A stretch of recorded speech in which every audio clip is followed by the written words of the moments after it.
तो ये अब हमारा नेक्स्ट क्वेश्चन है, जो हम लोग इंटरसेक्शन यूनियन वाले क्वेश्चन कर रहे थे, उसी टाइप का क्वेश्चन फिर से। देखो क्वेश्चन क्या कह रहा है। क्वेश्चन कह रहा है the diagram represent two inequations P and Q on the real number lines as shown below.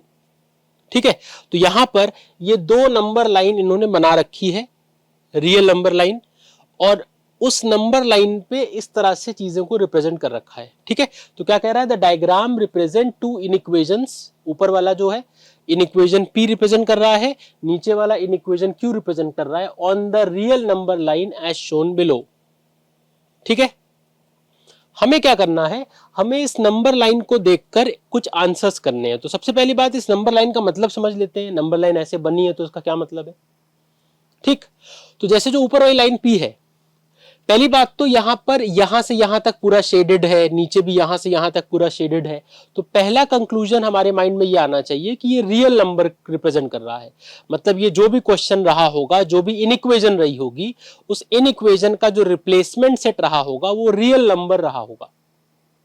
ठीक है, और ये भी ध्यान रखना है, किसी क्वेश्चन में अगर रिप्लेसमेंट सेट दिया ही नहीं है, कोई ऐसा क्वेश्चन बाय चांस आता है जहां नहीं दिया है कि रिप्लेसमेंट सेट क्या है, तो बाय डिफॉल्ट हमेशा रिप्लेसमेंट सेट को हम लोग रियल नंबर लाइन अज्यूम करेंगे, हमेशा। ठीक है, तो इस चीज को ध्यान रखो कि यहां पे दो लाइंस बनी है। ठीक है, हमें क्या करना है, हमें सबसे पहली बात कि दोनों लाइंस को अगर हम इंटरप्रेट करें कि फर्स्ट लाइन क्या सेट रिप्रेजेंट कर रही है।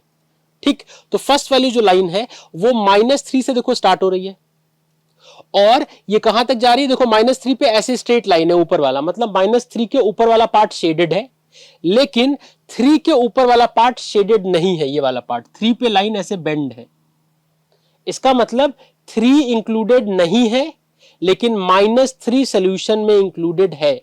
तो इसका मतलब ये इस तरह का सेट होगा, x equals to x such that, कहां से, -3 से शुरू होगा और -3 को इंक्लूड करना है। तो इसका मतलब -3 से 3 तक, लेकिन 3 को इंक्लूड नहीं करना है।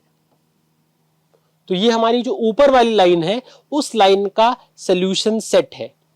समझ में आया क्या है, x equals to x such that, कहां से कहां तक, -3 से लेकर के 3 तक। तो -3 से लेकर के 3 तक x belongs to real number, x इसको बिलोंग करेगा, रियल नंबर को बिलोंग करेगा।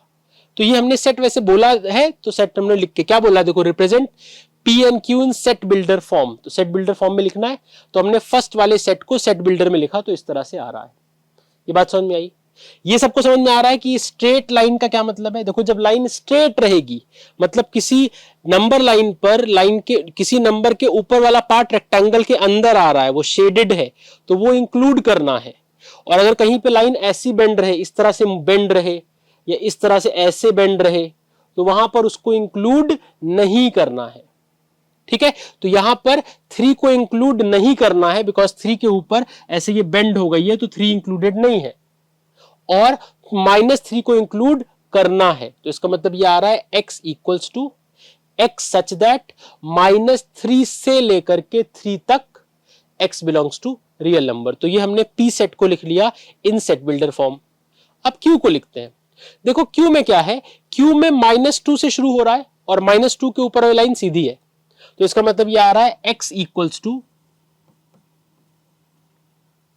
ठीक, -2 से लेकर के कहां तक, 4 तक, लेकिन 4 को इंक्लूड नहीं करना है। तो इसका मतलब आएगा x सच दैट -2 से 4 तक x belongs to real number.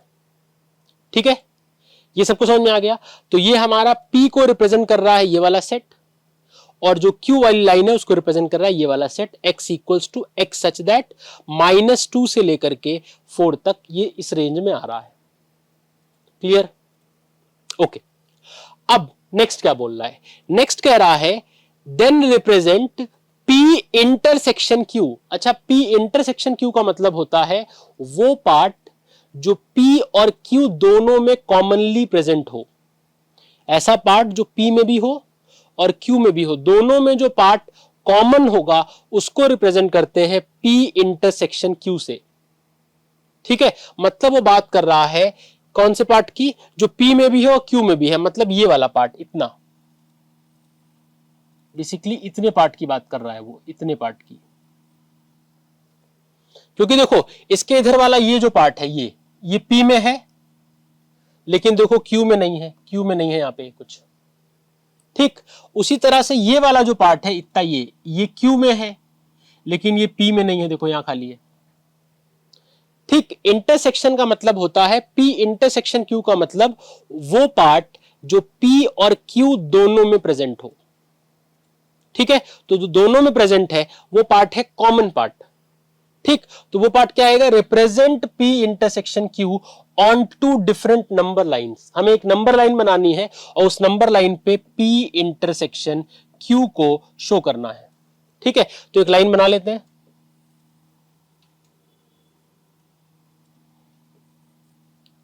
ठीक। इस लाइन पे मार्किंग कर देते हैं, -3, -2, -1, 0, 1, 2, 3, 4, ठीक है।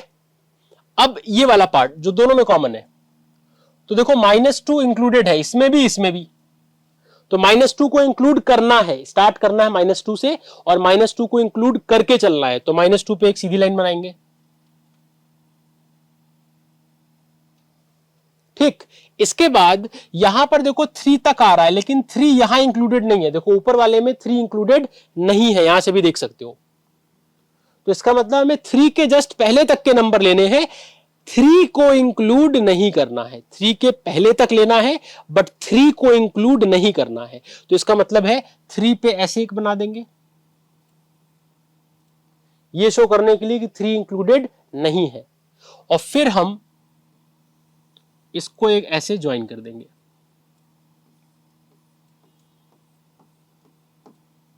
ठीक है। तो ये हमारी लाइन कंप्लीट हो गई।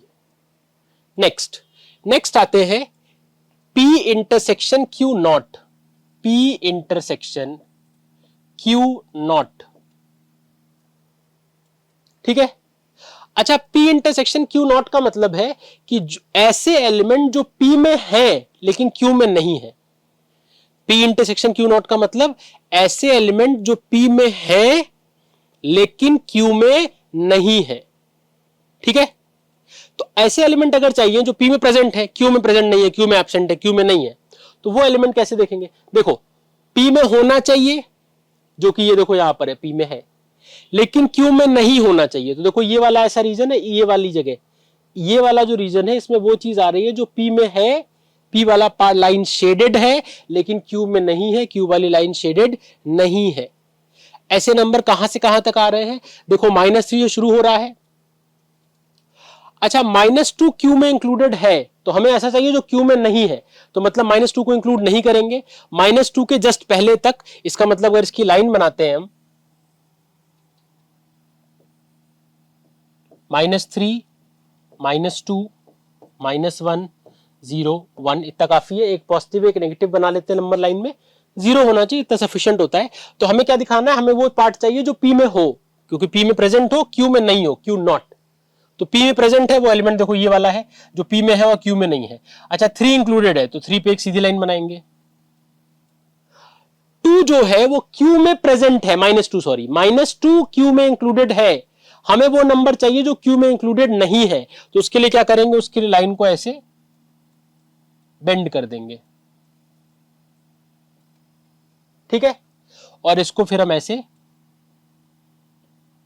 शेड कर देंगे। तो ये हमारा दूसरा पार्ट सॉल्व होके आ रहा है कि जो है हमारा P इंटरसेक्शन Q नॉट, ठीक है। ये बात समझ में आ गई। तो ये हमारा इंटरसेक्शन यूनियन वाला क्वेश्चन कंप्लीट हो गया। अब हम लोग जो नेक्स्ट टाइप के क्वेश्चन पे आएंगे वो आएंगे जिसमें हम लोग एप्लीकेशन बेस्ड वर्ड प्रॉब्लम इसमें करेंगे। तो अब जो है लीनियर इन इक्वेशन में हम लोग एप्लीकेशन बेस्ड प्रॉब्लम करेंगे। जैसा बताया था कि आगे चल के इसमें अभी वर्ड प्रॉब्लम भी आएगी, जस्ट लाइक हमने लीनियर इक्वेशन में किया था, ठीक है। कुछ वैसी application based real life related problems, ठीक। तो देखो क्वेश्चन क्या कह रहा है, क्वेश्चन कह रहा है the marks obtained by Neha in 2 test were 60 and 75। 2 test हुए, उसमें नेहा ने जो मार्क्स ऑब्टेन किए वो ऑब्टेन किए 60 एंड 75। फिर कह रहा है find the minimum marks she should score in the third test to have an average of at least 65 marks. ठीक है, इसका मतलब ये पूछ रहा है कि उसको जो है थर्ड टेस्ट, दो टेस्ट उसने दे दिए, फर्स्ट टेस्ट में उसके मार्क्स आए 60 और सेकेंड टेस्ट में मार्क्स आए 75। ठीक है, और वो कह रहा है कि find the minimum marks she should score in the third test, मतलब जो थर्ड टेस्ट अभी होगा नेक्स्ट, उसमें उसको मिनिमम कितना स्कोर करना चाहिए so that to have an average of at least 65 marks. At least 65 marks का एवरेज के लिए उसको थर्ड टेस्ट में कितना स्कोर करना चाहिए। ठीक है, तो एवरेज निकालना सबको आता है। एवरेज कैसे निकालते हैं? अगर हम लोग दो नंबर का एवरेज निकालना चाहते हैं, दोनों को ऐड करते हैं, अपॉन 2 कर देते हैं। चार नंबर का निकालना चाहते हैं तो चारों को ऐड करते हैं, अपॉन 2 कर देते हैं। तो एवरेज निकालना हमें आता है। ठीक है, तो अभी यहां पे अगर हम अज्यूम कर लें कि जो थर्ड टेस्ट का स्कोर है वो x है। ठीक है, let the required marks in the third test be x। जो रिक्वायर्ड मार्क्स है किसके लिए? जो हमें एवरेज एटलीस्ट 65 चाहिए उसके लिए। तो अगर हमने बोला कि let the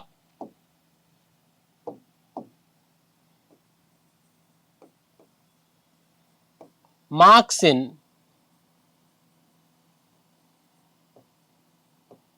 third test equal to x।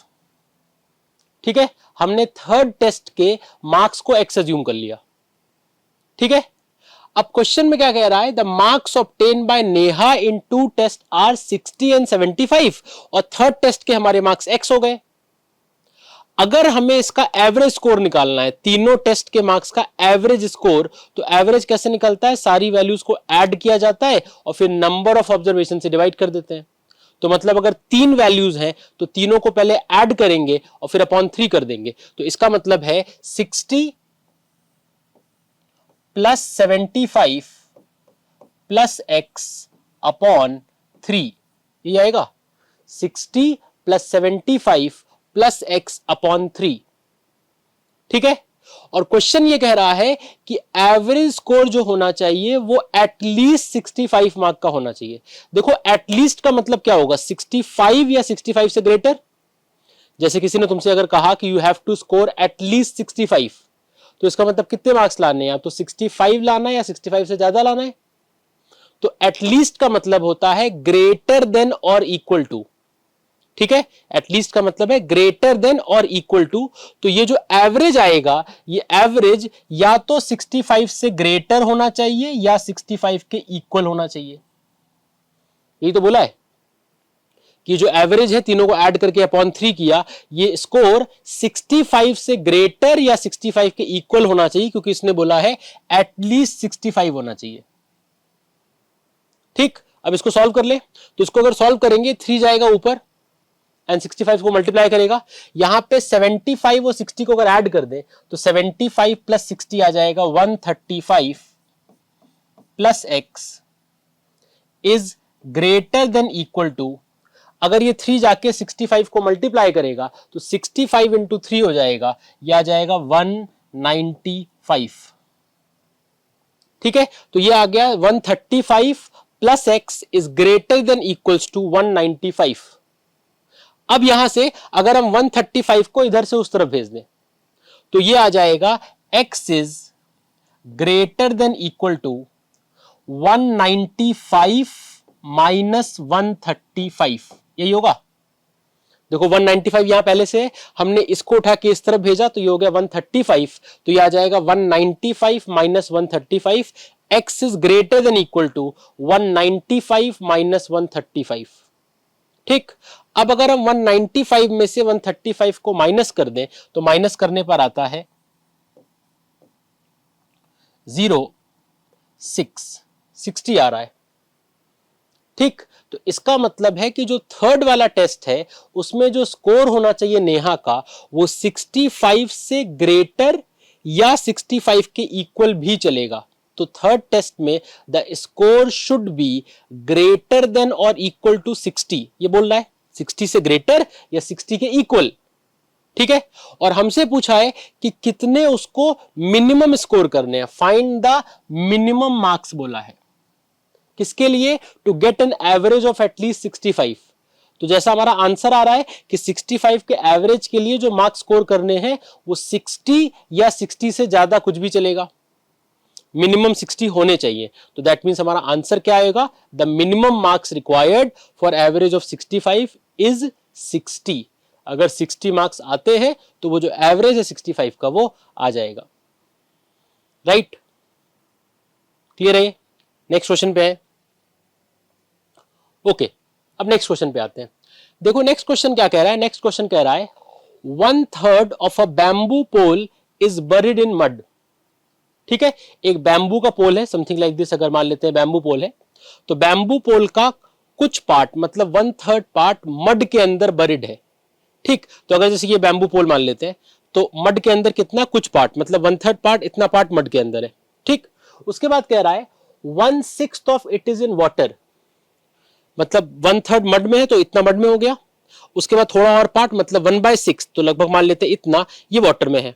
ठीक है, is in water and the part above the water is greater then और इक्वल टू 4 मीटर्स, मतलब वाटर के बाहर, वाटर के ऊपर जो पार्ट है बैम्बू पोल का वो ग्रेटर देन और इक्वल टू 4 मीटर्स है, 4 मीटर के इक्वल या 4 मीटर से ग्रेटर है। क्वेश्चन पूछ रहा है find the length of the shortest pole, मतलब क्वेश्चन ये जानना चाह रहा है कि ऐसी कंडीशन अगर सेटिस्फाई करनी है तो ऐसी कंडीशन सेटिस्फाई करने वाला सबसे शॉर्टेस्ट लेंथ का पोल कितना बड़ा होगा, ये क्वेश्चन पूछ रहा है।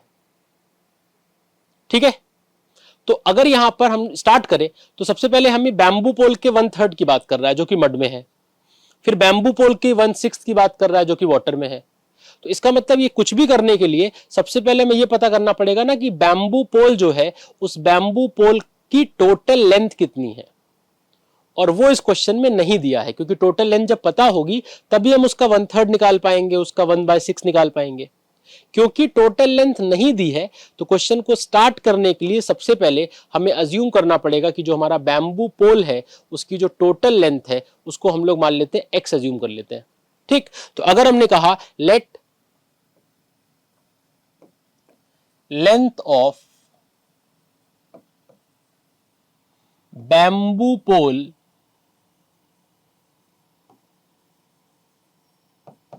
Is equal to x। ठीक है, हमने बैम्बू पोल की लेंथ को x अज्यूम कर लिया। ठीक, अब इस x का 1/3 मतलब x इंटू 1/3 उतना पार्ट मड में है, तो अगर उतना पार्ट मड में है तो टोटल लेंथ जो x है उसमें से उतना पार्ट माइनस हो जाएगा। ठीक है, तो इसका मतलब x में से पहले अगर मड वाला पार्ट माइनस कर दे, तो मड वाला पार्ट अगर माइनस करेंगे तो मड में कितना है, मड में 1/3 है, इसका मतलब x का 1/3 तो 1/3x, ये मड वाला माइनस कर दिया। ठीक है, उसके बाद कह रहा है 1/6 of it is in water, मतलब बैम्बू पोल का रिमेनिंग 1/6 जो है अब वो वाटर में है, तो इसका मतलब 1/6 अगर वाटर में है वो भी माइनस कर दो, तो -1/6। तो टोटल जो पोल की लेंथ है वो x है, x का 1/3 मतलब 1/3x जो था वो मड में है, तो अगर मड में है तो टोटल पोल के लेंथ में से मड वाला पार्ट इतना था तो माइनस कर दिया, अब इतना पोल बचा, ये पार्ट इतना। ठीक, इसके बाद 1/6 जो है वाटर में है, तो इसके बाद 1/6 मतलब इतना मान लेते हैं वाटर में है, तो इतना पार्ट और अंदर चला गया वाटर में, इतना पार्ट मड में है। ठीक है, इतना पार्ट वाटर में है। अब जो वाटर के ऊपर बचा पार्ट मतलब ये वाला पार्ट, अगर ये पार्ट हमें निकालना है तो ऐसे तो निकालेंगे कि टोटल जो पोल की लेंथ है उस टोटल पोल की लेंथ में से हमने मड वाला माइनस कर दिया, वाटर वाला माइनस कर दिया, तो टोटल लेंथ x थी, हमने x में से मड वाला माइनस कर दिया जो मड में था, और फिर हमने वो पार्ट माइनस कर दिया जो वाटर में था। ठीक, तो अब इतना पार्ट बचता है हमारे पास। ठीक है, वो ये कह रहा है कि जो इतना पार्ट बच रहा है, the part above the water, मतलब जो रिमेनिंग पार्ट बैम्बू पोल का बच रहा है, इतना पार्ट जो कि इक्वेशन में यहां पे सॉल्व होकर आएगा, ये पार्ट ग्रेटर देन और इक्वल टू 4 है। ठीक है, ये वाला पार्ट या तो 4 के इक्वल है या 4 से ग्रेटर है, तो इसका मतलब है कि ये जो टोटल वैल्यू आएगी, मतलब टोटल लेंथ x है, x में से मड वाला माइनस हो गया, फिर वाटर वाला माइनस हो गया, जो बचा जो वैल्यू अब बच के आएगी, वो जो वैल्यू है वो वैल्यू ग्रेटर देन और इक्वल टू 4 मीटर है। तो इसका मतलब ये ग्रेटर देन और इक्वल टू 4 है। ठीक है, अगर ये ग्रेटर देन इक्वल टू 4 है तो इसका मतलब है अब अगर हम इसमें एलसीएम लेके इसको सॉल्व करें जैसे नॉर्मल सॉल्व करते हैं, ठीक है, तो ये क्या हो जाएगा, ये x अपॉन 1 हो गया, कुछ नहीं तो अपॉन में 1 लगा लेंगे, फिर माइनस ये क्या हो जाएगा x अपॉन 3, ठीक है, और फिर minus x upon 6 is greater than equal to 4 होगा। तो ये हो जाएगा x upon 1 minus x upon 3 minus x upon 3 6 is greater than equal to 4। अब एक काम करें, अगर इसका एलसीएम ले लें तो इसका एलसीएम क्या आएगा, एलसीएम लेंगे किसका 1 3 और 6 का। तो अगर हम 1 3 और 6 का एलसीएम लेते हैं तो एलसीएम हमारा 6 आएगा।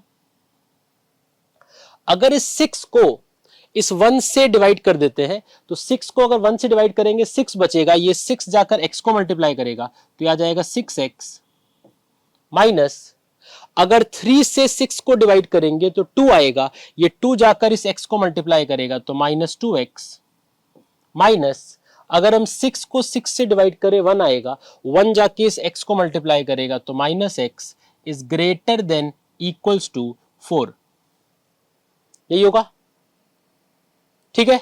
अब एक काम करें, अगर ये वाला 6 हम यहां लाके मल्टीप्लाई कर दें, ये वाला जो 6 है इसको लाके यहां 4 से मल्टीप्लाई कर दें तो ये क्या हो जाएगा, ये हो जाएगा 6x माइनस 2x, तो 6 माइनस 2 क्या बचेगा 4, 4x माइनस x। तो अल्टीमेटली रिजल्ट क्या आएगा, देखो 6 में से पहले 2 माइनस किया, 6 माइनस 2 4x और 4 माइनस x 3x, तो ये आएगा 3x upon 6 is greater than equal to 4। तो ये आएगा 3x upon 6 is greater than equals to 4, ये आएगा। ठीक, यहां से अगर हम इसको थोड़ा सॉल्व करें, 3 है नीचे 6 है, कैंसिल आउट कर सकते हैं, तो अगर हम 3 से 6 को काट दें तो ये 2 आ जाएगा। अब अगर ये 2 हम ऊपर भेज दें तो 2 4 से मल्टीप्लाई हो जाएगा, तो 2 जाके जब 4 से मल्टीप्लाई होगा तो ये आएगा x is greater than equal to 2 into 4 आ जाएगा 8। इसका मतलब जो हमारा आंसर आ रहा है वो ये कह रहा है कि x इज ग्रेटर देन और इक्वल टू 8। अब पहले इस आंसर को इंटरप्रेट कर ले रियल लाइफ में कि कहना क्या चाह रहा है, इसका मतलब क्या है। देखो इसका मतलब ये है कि वो ये कहना चाह रहा है कि जब भी जो बैम्बू पोल हमने लिया है, अगर वो बैम्बू पोल हम 8 मीटर या 8 मीटर से ज्यादा लेंथ का लेते हैं, यहां पे क्या आ रहा है x जो है वो क्या रिप्रेजेंट कर रहा है, लेंथ ऑफ द बैम्बू पोल। अगर वो लेंथ ऑफ द बैम्बू पोल मतलब अगर वो x जो है वो 8 मीटर या 8 मीटर से ज्यादा है, तब ये कंडीशन सेटिस्फाई होगी। कंडीशन क्या है, कंडीशन ये है कि 1/3 मड में जाने के बाद और उसके बाद 1/6 को वाटर में जाने के बाद भी जो पार्ट उसके ऊपर बचा रहेगा वो किससे ग्रेटर होगा, वो पार्ट 8 से ग्रेटर होगा, सॉरी 4 से ग्रेटर होगा। ये कंडीशन है कि 4 से ग्रेटर होगा, ठीक है। तो इसका मतलब अगर हम बैम्बू पोल हमारा 10 मीटर लेंथ का है या बैम्बू पोल 12 मीटर लेंथ का है, 15 मीटर लेंथ का है, तो वो बैम्बू पोल इस कंडीशन को सेटिस्फाई करेगा, ठीक है।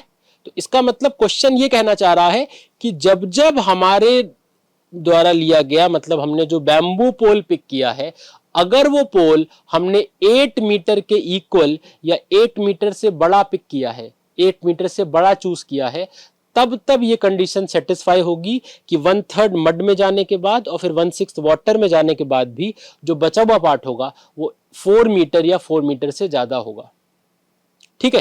तो इसका मतलब बैम्बू पोल अगर 9 मीटर का होगा तो कंडीशन सेटिस्फाई होगी, 6 मीटर का होगा तो नहीं सेटिस्फाई होगी। 6 मीटर के बैम्बू पोल का अगर तुम 1/3 मड में कर दो फिर 1/6 वाटर में कर दो तो जो बचा हुआ पार्ट होगा वो 4 मीटर से ज्यादा नहीं होगा, ठीक है। तो 8 मीटर या 8 मीटर से ज्यादा के हर पोल इस कंडीशन को सेटिस्फाई करेगा। अब क्वेश्चन क्या पूछ रहा है, क्वेश्चन पूछ रहा है find the length of the shortest pole, मतलब इस कंडीशन को सेटिस्फाई करने वाले जितने पॉसिबल पोल्स हो सकते हैं उसमें सबसे शॉर्टेस्ट लेंथ के पोल की लेंथ क्या होगी या क्या हो सकती है, ये क्वेश्चन पूछ रहा है, ठीक है, तो अगर हमारा आंसर x जो है वो 8 से ग्रेटर है या 8 के इक्वल है आया है, इसका मतलब जो शॉर्टेस्ट वैल्यू x की हो सकती है वो 8 हो सकती है, तो हमारा जो आंसर आएगा वो आएगा 8 मीटर। इसका मतलब 8 मीटर शॉर्टेस्ट लेंथ का पोल होना चाहिए इस गिवन कंडीशन को सेटिस्फाई करने के लिए। ये बात समझ में आ गई? ठीक है, तो ऐसे क्वेश्चंस वर्ड प्रॉब्लम इस चैप्टर में थे। अब इसमें इतना ही है, ये चैप्टर कंप्लीट हो गया। वैसे वर्ड प्रॉब्लम के चांसेस बहुत कम है, बोर्ड में कभी आज तक आया नहीं है, ठीक, लेकिन एक दो क्वेश्चन फिर भी करा दिए ताकि तुम्हें क्लियर रहे कि अच्छा ऐसा क्वेश्चन भी पेपर में आ सकता है। ठीक, तो ये चैप्टर कंप्लीट। Thank you.